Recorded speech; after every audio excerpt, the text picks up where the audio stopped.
Welcome back. In this video, you learn how to make an LED blink, but there's a catch.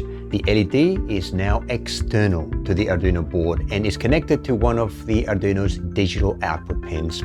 The LED and its matching resistor are wired within a circuit that you construct on a breadboard. Let's start by setting up our circuit.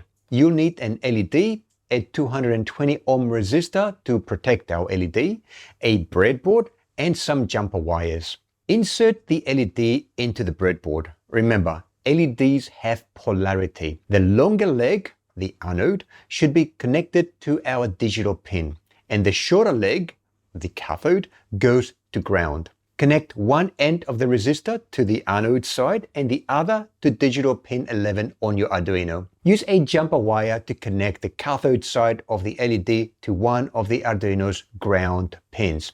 With our circuit ready, it's time to program our Arduino. Open your Arduino IDE and let's get coding. In this program, we declared our LED pin. Initialize it as an output in the setup function and then turn the LED on and off in the loop function with a 1 second pause between each state. After typing your code, upload it to your Arduino and watch your LED come to life, blinking on and off every second.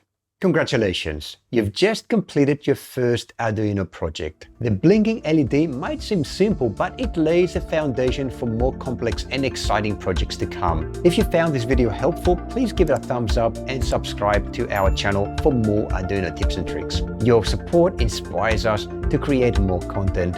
Until next time, keep making and keep blinking.